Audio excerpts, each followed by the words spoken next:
Greetings everyone, and welcome to the 57th session of the online Optom learning series. So today we have Mr. Babu Noushad. He is an optometrist. He is also an optometry educator who is currently working at the University of Buraimi in Oman. He has been into higher education for over more than 15 years, and he started his career as a clinical optometrist immediately after he achieved his fellowship from the LV Prasad Eye Institute, India. Following that, he has worked as an optometry educator at the Manipal University before he moved to Oman. He holds a post-graduation not only in optometry, but he also has a master's degree in health professions education.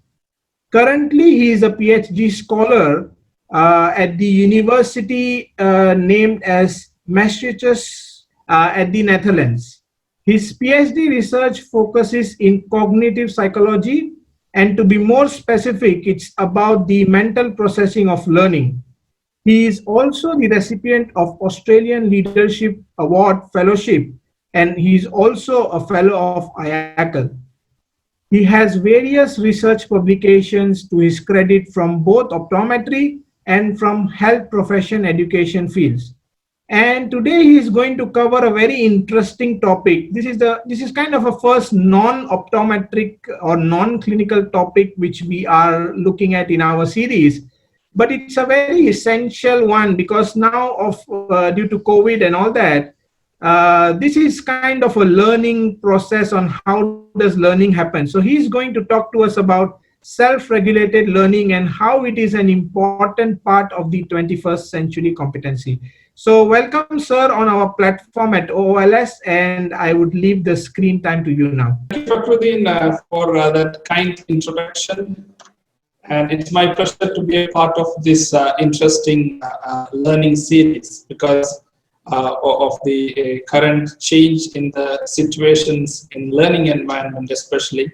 This is a much appreciated move to bring in learning from different spheres of the world. Okay, people from different contexts, different experiences, they all can come and meet at one particular point. Okay, just organize a meet like this. So upfront, I congratulate Mr. Fakhruddin and his team for organizing such very well organized series of sessions. And I'm fortunate to be a part of this. Second, I welcome everyone who is participating from various parts of the world, possibly from different time frames, and welcome you all. A warm good evening from myself. So, as Fakhruddin mentioned, myself is Babu Noushad. I'm an optometrist by profession, but diversifying my expertise in the area of education, that means to be very precisely, which is teaching, learning, assessment, and education management, as well as quality in higher education setup. So let's just end up. Right. What is it about going beyond the boundaries? Going beyond the boundaries, it'll be difficult to initially understand it, but just to make it clear here, we're all having certain sets of rules, regulations, do's and don'ts and restrictions which is imposed by maybe our parents, our teachers, our mentors, our supervisors. Is it a bad thing? Definitely, it's not a bad thing. It is in fact good to shape ourselves as better human beings who are responsible while they shape their career or while they shape their life even forward. Then what is it about going beyond the boundaries? You all might have come across people like parents, your teachers, your supervisors, who inspire you to go beyond what we are actually doing on a routine basis. That means going that extra mile to excel our own performance. Yes, I'm talking about this, talking about the importance of self-regulated learning. It is not applicable to only optometry. It is not applicable to only learning. It is applicable to all the activities what we do as individual in different facets of life. So let me just get into the objectives of the session. I'm not expecting everyone to be turning into self-regulated learners within this 1 hour session, but I'm just trying to put you some insights through learning, what is a mental process of learning, and how do we receive, how do we process, how do we store and retrieve information from our memory systems, and also some of the strategies that as learners we can adopt to become better learners or self-regulated learners. So we have done this poll already. Thank you, Fakhruddin, for that. We have a slightly higher number of students on board. As I mentioned you before, it is applicable to everyone. Okay, teachers might have to slightly think in a bit different perspective, but I'll try to cover that when we move along. Right, so this is something which all of us have come across, IQ, which is a very, very familiar terminology for us, all of us, that is intelligence quotient. I think almost everyone, or at least many of us, might have gone and checked our IQ, or might have done some effort to check our IQ. What exactly IQ, adjusting of IQ is doing? It's nothing but it is testing our reasoning or problem-solving capacity. So if you look at this graph over here, we all are familiar with this kind of a graph, a bell curve, right? Okay, or a normal distribution curve. So what it says is the average IQ score of a normal population that lies at 100, right? So from say another 2 out of 3, that means around 70% falls between 85 and 115 IQ scores. Some of them are a bit more gifted. Okay, they have an IQ score, say up to 130. So if you take around 95% of the population that falls within an IQ score of 70 to 130. Right, so more than 130 will be generally considered as gifted people. Very less number of people will be there in the population. Right, and those who are in the left-hand side, less than 70, normally happens because of some developmental delays or any problems in developing the brain systems. That are the reasons that can bring your IQ score less than 70. So majority of the population is falling within this mean and plus or minus 2 standard deviation thing. Now, more than that, even IQ is also another aspect that has not been, or that has a lot of scrutiny over. People are not really taking this as a reason to keep somebody so intelligent and all those stuff. So we'll just quickly go for one more poll. Fakhruddin, if I can request you to run this poll, please. So about 72% of them think yes, it is important. 22 say no, whereas the rest remaining 6% are not really sure on whether it's an important or not. Yeah. Right. Thank you, Fakhruddin, for running that. And the question was, is it the most important predictor? That means if you look at the IQ score of somebody, will that be really predicting whether he's going to be a very good learner or not? So answer of that, we will get to know once we progress through the presentation. But we can just get a little bit idea about that immediately. So is that, or does IQ mean everything? Of course, this IQ may suggest some potential for successes, but it is not the whole thing about success, or it is not the whole thing about that is deciding whether you're going to, or are you a good learner or not. We also need some additional skills and traits that support the IQ to make us good learner. So for example, this IQ score does not really check our emotional capacity. It does not really check our talents. Okay, it does not really check various other aspects. It will only check our reasoning and problem solving capacity. So the good news to everyone is do not really bother about your IQ. Okay, do not think that I'm not as intelligent as my friend. There is nothing like that. We're all falling with that 70% category, or we're all falling within that 95% category, where we have a slight difference in the IQ score, but that we can easily cover with our hard work and persistence. So we are going into that, and you will get more insights about that when we are moving forward. Right. So before I go into how we're supposed to be learning, I'm just talking a little bit about the human memory systems. These are complex in cognitive psychology, but I will try to make it as simple as possible so that each one of you can understand what I'm talking about. So when we take our memory systems, as I mentioned, it is a complex system, but at the same time, we'll be able to easily break it down and understand what it means. So if you really want to understand our memory system, what it happens is it has an input, it has a portion that is taking the inputs of information, it has a portion that is processing the information, and it has a portion that is storing the information.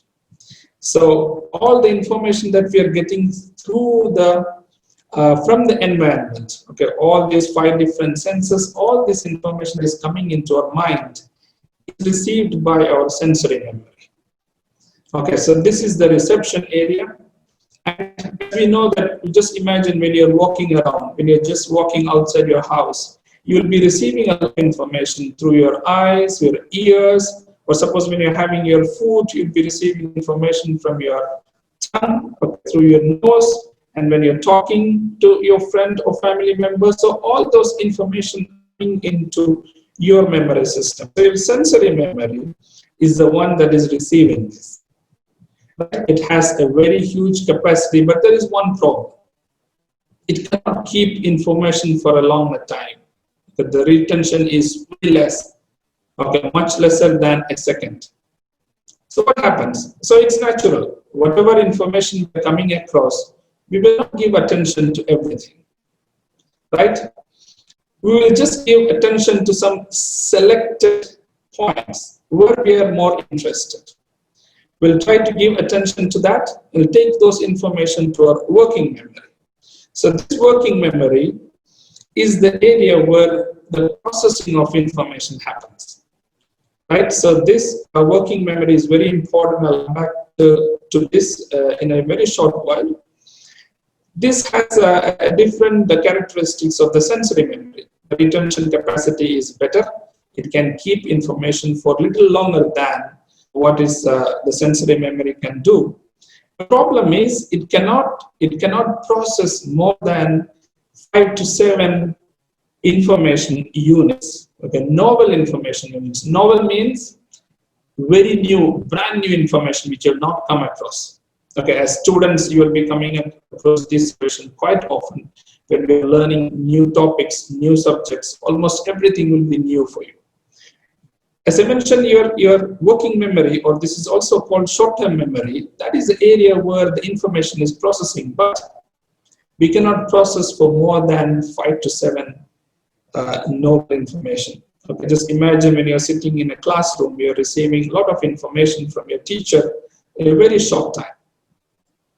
Right, we'll go to the long-term memory now. Long-term memory is a storage house, your memory system. The storage house where all the information that is reaching to the long-term memory is stored there. And the important thing is, whatever the information that has reached the long-term memory will not get lost. So that is there permanent. Okay, just imagine as a student in your school classes, elementary school classes, you learn the multiplication table. How did you learn it? We were rehearsing it, and rehearsing it. So that helped to put all those multiplication things into the long-term memory. So that means that information is permanent there. You can use it at any time that you want. Right now, let me just come back to the working memory. is a factory of information. It is processing all the information. Suppose if your teacher is asking you to do a problem or solve a problem or write an answer, you are using your working memory. As I mentioned, all the memory processes. Okay, when you're talking about when you're using a language, you're using your working memory. When you're doing a comprehension exam, you're using your working memory. So all the activities that you're doing at that time, we are using working memory. Okay, to process that, to solve a problem, to find a reason for a problem, all these things. So how it is done? Whatever the information you needed to solve a problem, you retrieve that information from your long-term memory. So it is very important, in a nutshell, to understand that whatever the new information we are learning, we have to put those information into your long-term memory. Then only you will be able to use that whenever you need them. So one of the important things to put the information into long-term memory is you have to rehearse it, right? You have to reread it. You have to write about it. You have to rehearse it. You have to repeat it, and you have to learn it. That is the way you take the information into the long-term memory. So that is a quick recap of the memory systems. We have sensory memory that is receiving the information. We have working memory that is the factory of processing information. Okay, it do the rehearsal and then do the coding and then send it to the long-term memory. So once the information goes to the long-term memory, it is permanent there. At any time you want, you can retrieve it and use it.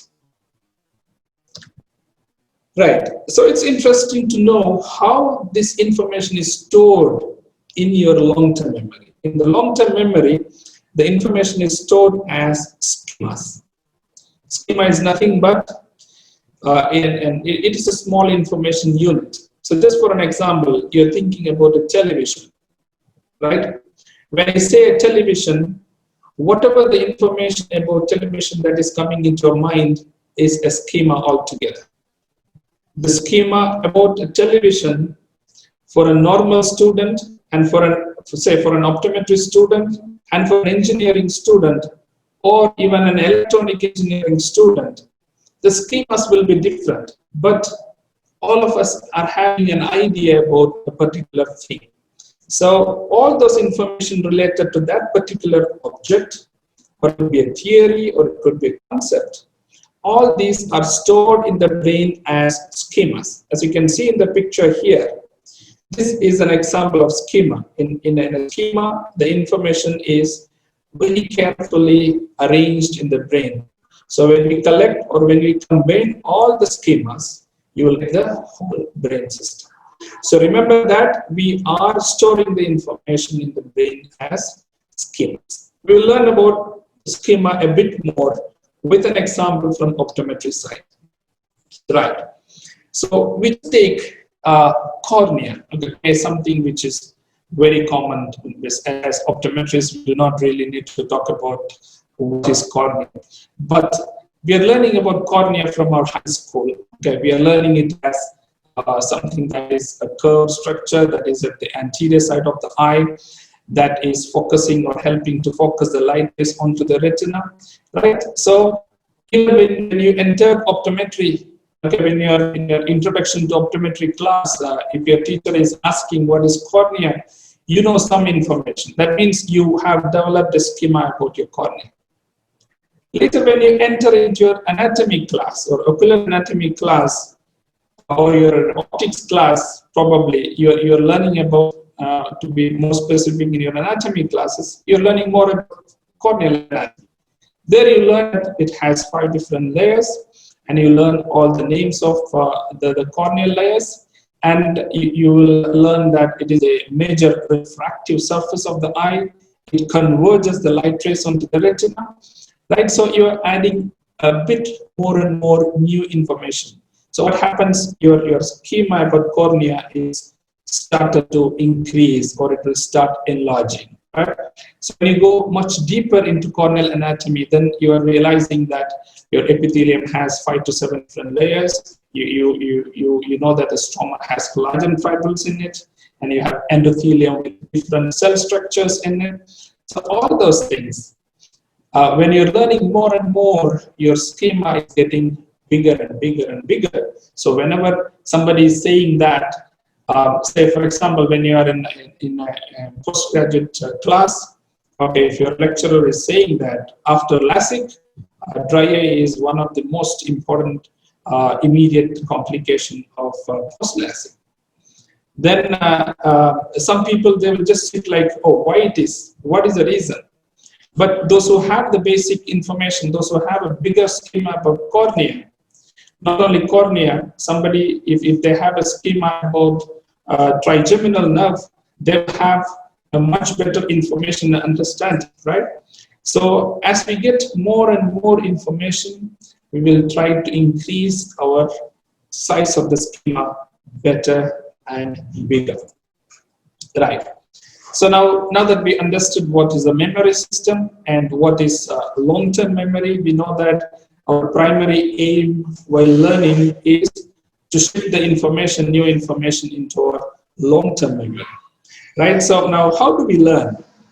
When we are learning, what we're doing is we are trying to combine all the smaller schemas to complex and coherent schema. When I say coherent, information that has similar nature. Okay, that is called chunking. Forget about those words, those are cognitive psychology words. And another way of learning is, and what we do is, whenever we're getting the new information, we add that new information into our existing information.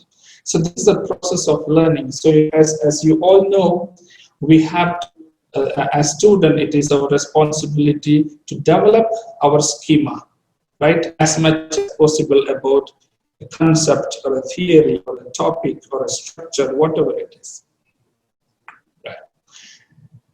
Now, when we are getting a new information, when our teacher is saying a new information, who can understand it better?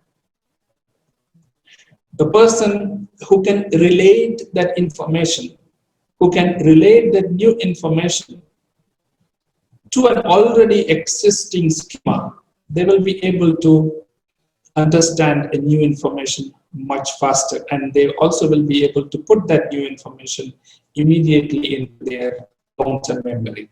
So it is, as I clearly say, you can see in this picture, the upper one is a corneal schema, lower one is also a corneal schema, but lower one is a better schema or a bigger schema with more and more information. So it's very important to develop our long-term memory capacity.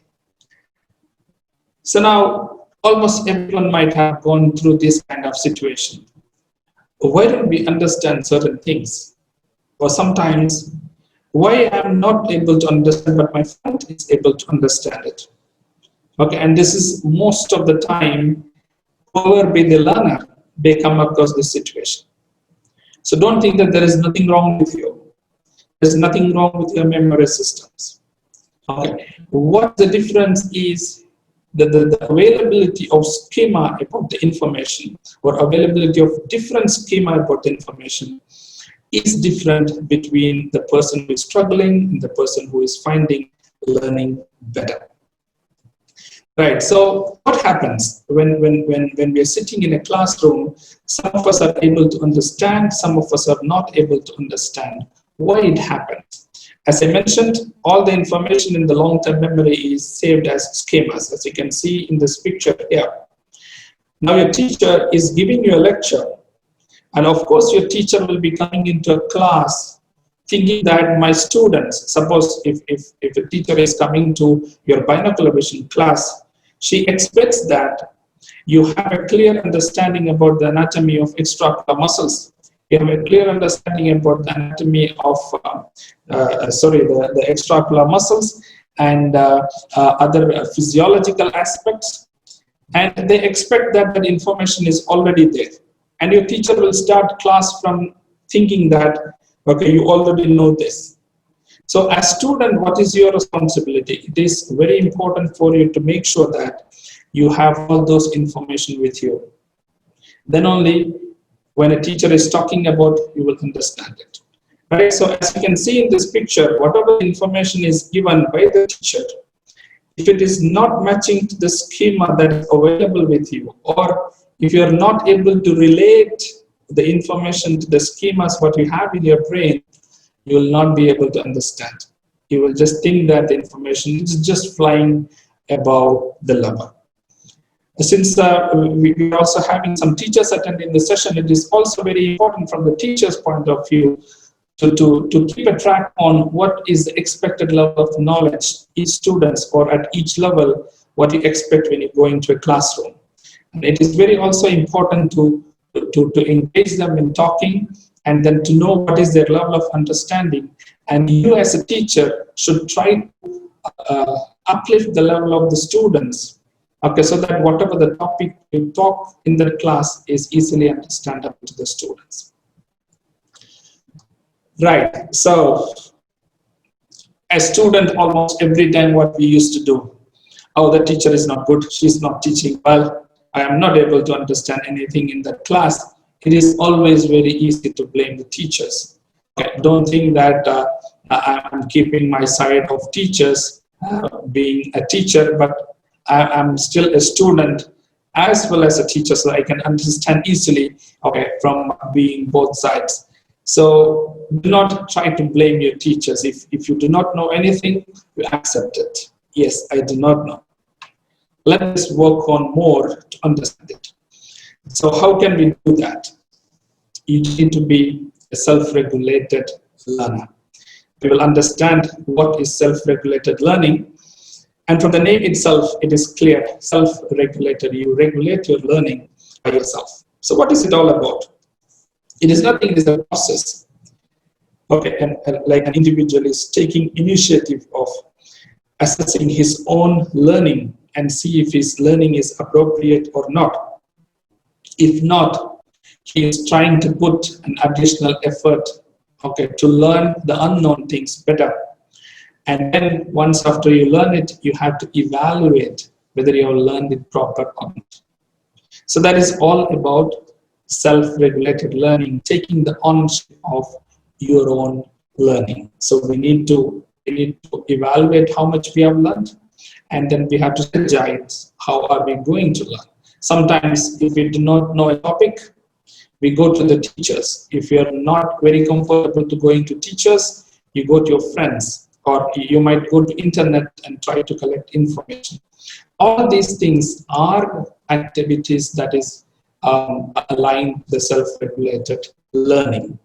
Let's see now, what are the ingredients you need to become a self-regulated learner?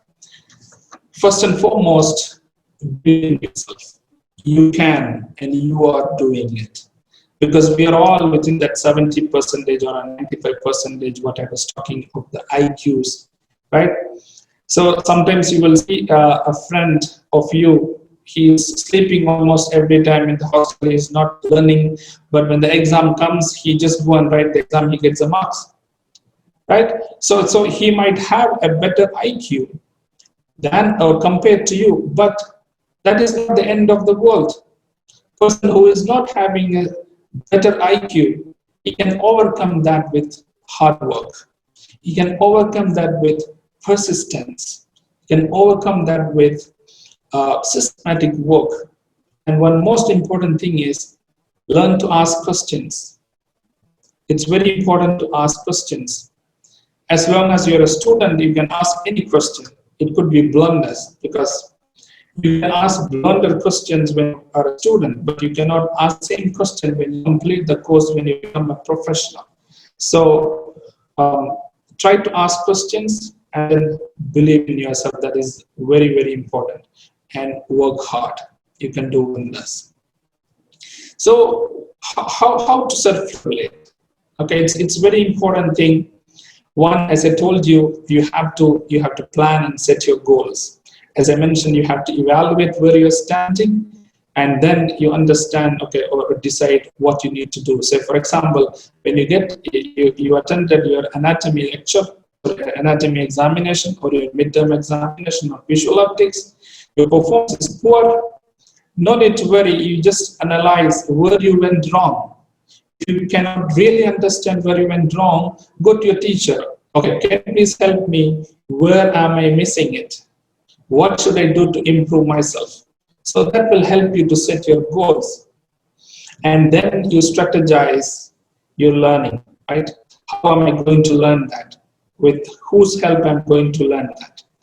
You strategize your learning and implement it. And then you are monitoring it, right? How well have you learned? As students, it is difficult for you to know, okay, how well have you learned? Again, it is your teachers. Go back to your teachers and check. I have learned such and such things, this many points I have learned. Is it all right? Or do I have to learn more? Or did I miss anything more? This is something which is very important.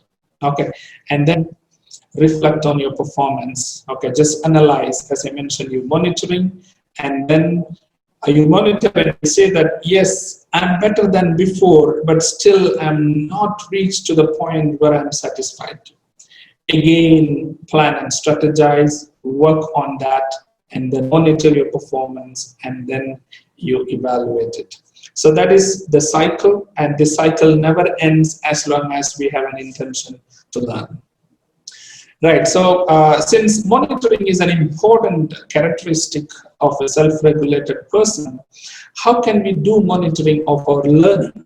Okay, so these are not an exhaustive list. Okay, you can use some of the things you can try to apply, try to recall and rehearse. Okay, try to understand the most important things, what you need to. Try to recall in between, do rehearsals. Sometimes you can write some summaries. And sometimes try to remember the most important keywords, right? Okay, 5 or 6 or 10 keywords that is there in a chapter. So if you understand those, it'll be much more easier for you to understand. Something like mind maps or concept maps, no need to worry about that. Okay, that is more towards your teachers to give you training regarding that. And this lecture has we will not be able to cover those things here out of the scope of this lecture. And sometimes we also use mnemonics, okay, some terminologies what we make that will help us to make you remember, okay, what is the most important things. And as I mentioned you before, monitoring or checking how much have we learned, it is not easy by ourselves because we are learning new things. So ask the help of your teachers, help of your seniors, or help of your friend who is doing good in the class.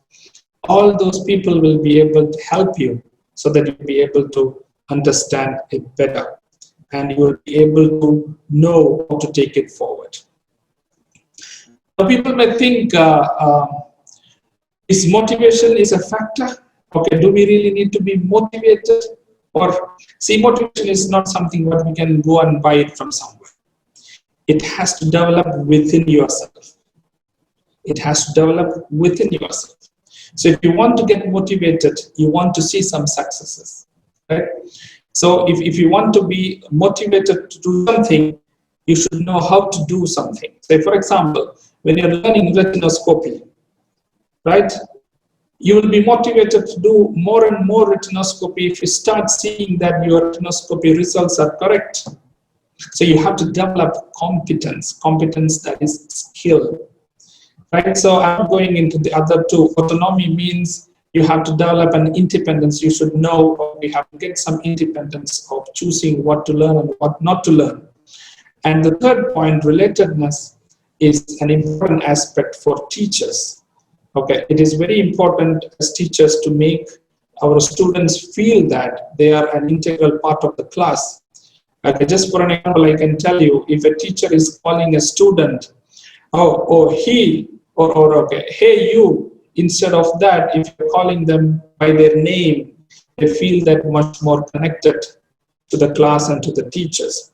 So it's very important, again, okay, to get that feel of belongingness in the class to get motivated ourselves. So remember that if you have your competence developed, right, and if you are within a group of members, okay, who are all doing work well, yes, you don't need to go for motivation anywhere. And of course, your competence is one of the important aspects, okay, of what you gain when you become self-regulated learners. Right, so now why it is important in 21st century? right? Whichever be the century, self-regulated learning is very important, because we should not wait for somebody else to teach. Go and find it, okay, and go and check with people, okay, discuss with people, ask doubts with people. That is the way how you learn, because the information is coming so very fast. Every day, new and new information coming up. But your curriculum, your teachers do not expect the teachers to give you all the new information, because they have to stick with a curriculum to teach. And generally, a curriculum cannot be revised in 5 years. Okay, generally there is a term. Okay, within 4 to 5 years is the time curriculum written minimum. But we do not know, okay, how far organizations and institutions are revising curriculum accordingly. So we just do not, or we just cannot wait for the curriculum to make the changes. It is you who are the owner of your learning. So some of concluding thoughts, right? As I mentioned, you believe in yourself. You are doing it, you can do it, and that's the most important thing.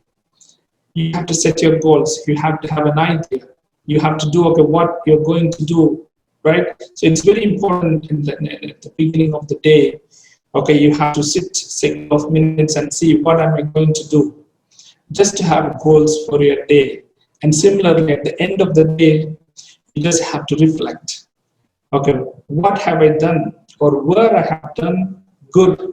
Okay, what did I wrong, or what did I do wrong in some other place? Or am I doing good as far as the day's activities were concerned? These two things are so very important. You have to set goals. Also, you have to reflect upon what have you gone through.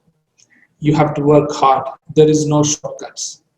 There is absolutely no shortcuts. You have to work hard, but you have to work hard in a proper way.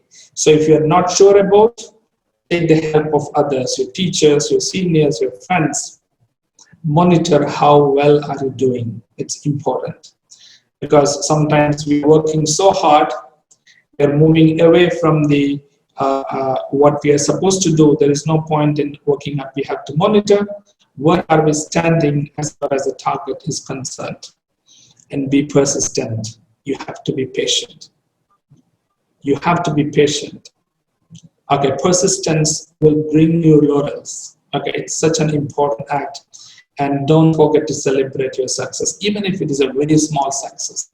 You need to celebrate. Okay, what I mean, I'm saying to students, celebration does not mean that, okay, you have to spend a couple of days to celebrate something what you go in a class test. I'm not talking about that. Be logical there, but just try to keep yourself mind fresh. Okay, just celebrate, even if your achievement, if it is very small. Right, so that is the concluding slide over here. And it was such a pleasure to be with you, but only the issue was I'm not really able to talk to you in face. I hope you all had a reasonably following, because this cognitive psychology area is a little complex, but I think I have tried my level best to make it clear, and also to put something thinking into your mind that would possibly and probably be helpful for you to improve, or to make one step at least from where you are, to just move forward, because there is nothing called expertise, right? We are keeping on learning. Okay, when you learn and go and moving forward, you will understand that whatever you have done is nothing. You have much more ahead that is waiting for you to be. So if you're interested to contact me, you can contact over my email. I'll be more than happy to support you in whichever capacity you are, as a student, or as a faculty, or as a friend, or a professional colleague. Okay, in whichever way you can seek for help, and I'll be more than happy to support from the little bit what I have. Okay, and I think, thank you, and thank you so much. Over to you. Thank you so much, sir. I think the justice to the topic was definitely done, and we have very nice information was shared. Thank you so much, Naushad sir, for doing that. So the first question here is, what do you think in your experience is the best technique, or what is the best practice to build the schema? Is there any particular technique? And how often do you think we should revisit those schema informations? Right, that's a very interesting question. Okay, see, as far as learning is concerned, there is no technique that is best. Okay, the techniques that can work out for individuals and individual variations are there, but the basic idea is rehearsal is a very, very important thing. Okay, if you have learned something, suppose if you learn a chapter, you cannot just close it for 6 months and just keep open it just before the exam. You will not be able to remember anything. So you have to rehearse in between, and that rehearsal, how often, will be different from different people, individuals. But rehearsal is the best, means that's the base. And as teachers, when you're going into a class, it's very important to just refresh whatever is discussed in the last class, that will just get the students into the track. So idea is rehearsal, and rehearsal, different people have different techniques. Say for example, I myself, what I do is, when I learn a topic, okay, after some time, when I'm sitting idle, just try to remember some important points if I'm able to recall it. Sometimes I used to, suppose if I'm expecting an essay type questions from, I will try to write it and see. And some people will have just a feeling that they just need to go and read the chapter or the book. Okay, as a learner, I do not like to go back to the chapters or to the book, because the book information is very high. So I try to make my own notes. And when you're rehearsing, you just look at the important points that is there in your note, so that you have a confidence that, yes, these are the points I remember. So those are the ways that you can utilize to get the information onto the long-term memory. And another thing is, suppose if it is a practical skill, you need to practice it sufficiently. Okay, a retinoscopy, you do 100 times, 101th time is again a much more better experience, because you do not know what type of retinoscopy you're going to get. Your 105th, or after 10,000, still you may fail in a retinoscopy. So all these skills, what you learn, you have to rehearse, you have to practice it. And that is the best way to take the information to the long term. But another thing is, if you have something in the long-term memory, if you have sufficient information in the long-term memory already, it is very easy to put and add into the long-term memory. Okay, if you have the basic information, you can put that information faster. Okay. Right. So yeah, it's really important to take into that account. I think the important point, which I think is the practical aspect, because ours is more of the practical profession as optometrists. So doing things would definitely build up, and build up your schema in your terms, right? So practicality is very important. Yep. And let's look at the next question. Does mind map help in self-regulated learning? I think this connects well to the answer for the first question, where you said have your own sort of notes, right? So do you think doing the notes in a kind of mind map would help better in terms of self-regulated learning, if I may put that way?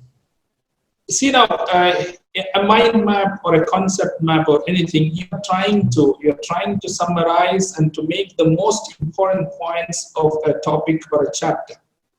Yeah. So you're just trying to say, okay, these are the things what I need to do. So you're just bringing it down into smaller things, right? That is the most important areas what we need to. This is just another way of monitoring it, trying to understand what is the best, what is the most important to be learned, and what I know and what I do not know. So when you're doing the mind map, you'll get an idea where you're lagging and where you're confident, so that will help you to regulate yourself. Yeah. Okay, let's look at the next question. So this is specifically to some category of patients, if you have any experience on that. So in case of any neuro cases or any CVI patients, is there any way on how do we approach to enhance the IQ level? It's not directly related to your talk today, but if there is any experience on this particular aspect. See, there is a lot of research happening in brain research areas because we talk in terms of brain plasticity, and that is one of the most important confidence that people working with stroke patients, because they still believe that there are ways to regenerate or to re-stimulate. Because a brain, one of the beautiful thing about brain is if you try to focus on some areas, it can physically change the brain structure. So for example, if you're a right-handed person, your left side of the hemisphere will be bigger compared to the right-hand side because you're giving more activity towards that side. So even if you are giving more practice and training to one particular activity, suppose now if somebody who is having less IQ level, see all these things related to the physical damage, isn't it? Right? Yes. Some kind of stimulation or stimulations can create some kind of improvement. But at the same time, we have also to be realistic that regeneration capacity of neural cells, it still has its own limitations. So, but specific training towards each of the brain areas can bring in some improvement. Okay, so depending upon again how much their brain damage has happened. Okay, the severity of the damage will also have a significant impact. But the researchers on stroke patients, it is evident that we can bring in some development. Yeah. Okay, a couple of questions on, we'll take a couple of questions more. How much percentage does the brain work to receive the information from the environment stimulus, specifically the eye, and transfer sensory memory compared to the others? So eye definitely plays a very important role. I mean, we have been learning this since the optometry undergraduate days. But if you could elaborate more on just the vision stimulus importance in the the information. See, it's depending upon, we cannot really put percentage. Okay, it is depending upon what sort of information coming in.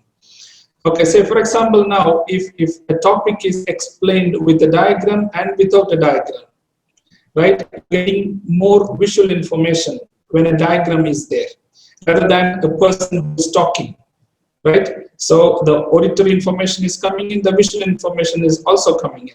So depending upon the quality of the visual information, okay, so depending upon the quality of that information that comes in, that will give more preference to which information has to be taken. So just for example, for a blind person, right?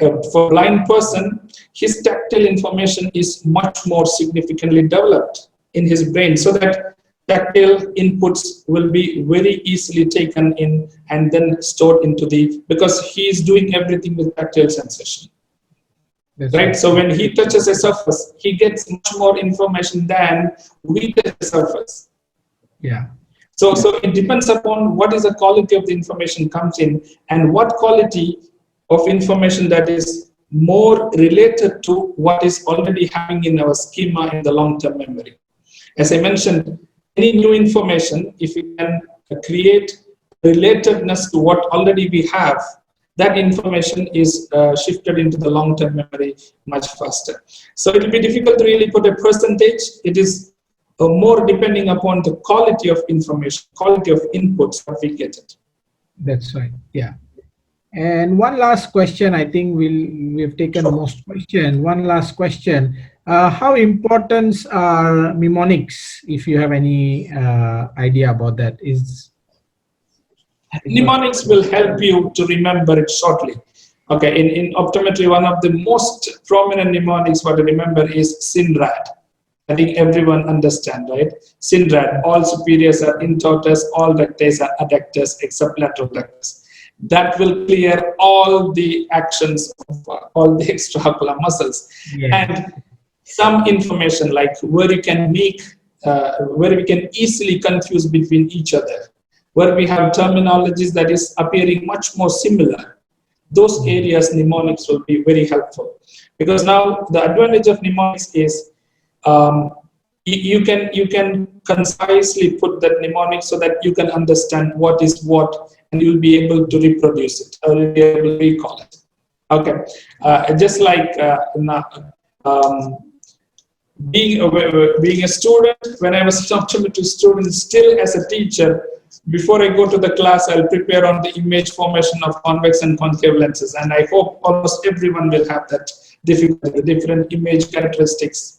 Whether you say it or not, whether you're an optics teacher or not, still. So if somebody is developing a mnemonics to easily understand, yeah, that's it. So, and I have seen some people, they are experts in developing mnemonics, but they will have their own ways of coding it. So what I would say is, whichever it takes, whatever it takes, and if that is helping you to understand and learn better, everything is correct.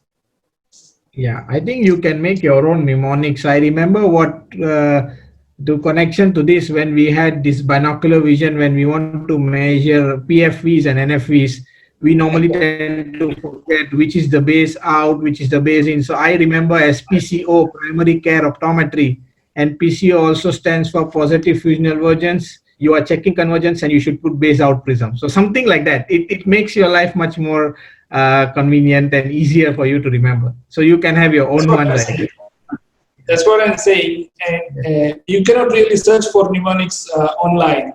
If you search for online mnemonics, you'll be mad, because people make it based on their level of understanding. But from my experience, it has helped me in areas where the information were looking very similar, terminology is very similar, and very easily can get confused. There the mnemonics used to help a lot. So create your own ones. That's you can create your own ones in your context and how you can remember them more better. So of course they'll help, but you won't find them in any books. Okay, I think thank you. We have taken almost all the questions. Thank you, sir, for doing this session. I see the chat and a lot of greetings and thank you messages in terms of the session. Everybody thoroughly enjoyed it. So we are very thankful to you from the team OOLS, sir, for taking up this time and doing this session for us. Thank you so much for getting me on board, because as far as being a teacher, I'll be more than ready to help in whichever way it is, whatever diverse topics it is. Within our expertise, I'll be more than happy to share future sessions also with. And it was a nice experience for me as well. And only one thing which I do not like in this is I cannot really have the students in front of me with their facial expressions on. Okay, and sometimes you are sitting alone, and if you do not really get any interaction, and yeah, that connection is not there, but it has a lot of other advantages.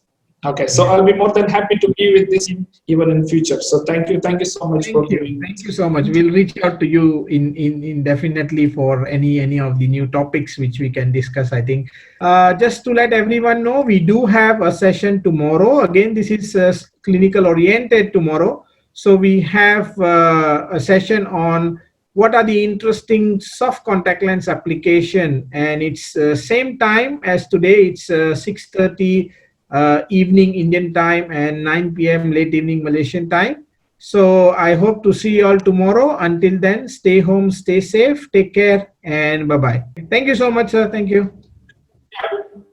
See you. Yeah, see you. Take care. Okay.